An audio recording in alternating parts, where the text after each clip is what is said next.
Eto na, may lumabas na ebidensya. Sino yung mga nagsabi nitong nakaraan sa ibinunyag ng ating Vice President Sara Duterte na tungkol sa pagkasangkot ng ating cute na First Lady sa isang krimen? Nako, eto may inilabas na record yung Los Angeles.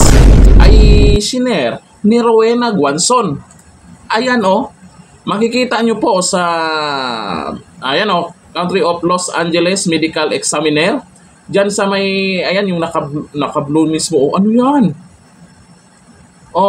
Case number, place of death, sa hotel. Tapos yung cause. Nako po. Kasi bago mangyari yung krimen na yan, ay nakita po na magkasama sila ng ating cute na First Lady. Ito, yung video.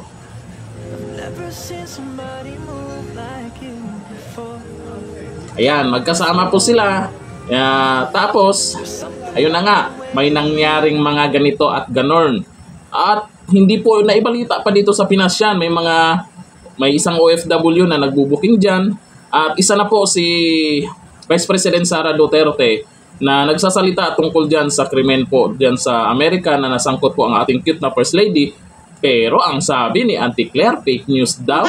O ngayon, Auntie Claire, sino ngayon ang fake news? Ito po yung sabi ni Vice President Sara Duterte na itong nakaraan tungkol sa issue na yan. Nung nagkaroon ng malaking krimen sa Estados Unidos na merong namatay dahil sa drug overdose, at kung makikita ninyo doon sa police report ay nandoon ang pangalan ni First Lady Lisa Marcos na isa sa mga tao doon sa loob ng kwarto kung saan yung tao ay nag-overdose sa suspected drug overdose sa hotel room, at ang daming nakikitang white powder substance na sinabi doon sa police report ay suspected cocaine din, ay bigla nilang kinuha si Pangulong Duterte.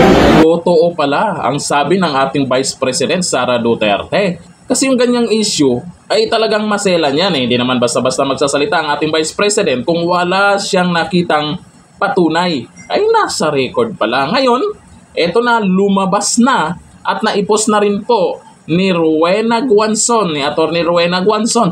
Ayan.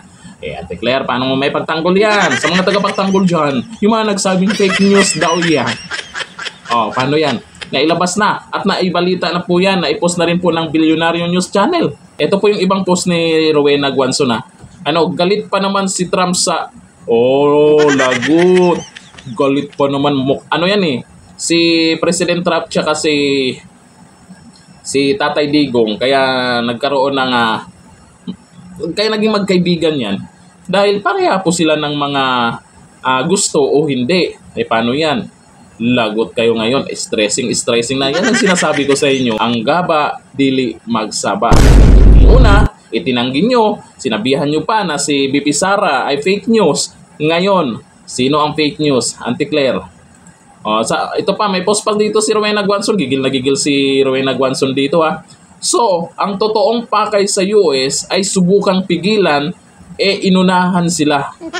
Anong pigilan? Baka pipigilan na makarating dito sa Pinas. Siyempre, nakakaya yun. Cute nating First Lady ang nasangkot doon. Tapos, mapag-usapan na naman yan. Diba? Kasi natahimik na itong nakaraan. Kasi wala ngang hindi naibalita dito, hindi nailabas ko yung record. Merong mga balibalita lang sa US at may isang OFW, si Din Chase ba yun? Isa din po na may hawak din daw, hawak na niya yung record. Pero ito nailabas na. Paano yan? Ito, sabi pa ni Rowena Guanzon, bad day for Auntie Claire, sakit sa ulo nito. Paano niya ipagtanggol to? Paano niya panindigan yung sinasabi niya na fake news yung pinapakalat ni BP Sara Duterte? Auntie Claire, sino ba talaga ang fake news? Sana masagot mo ang tanong na yan. Hanggang dito na lang. Thank you. Bye-bye.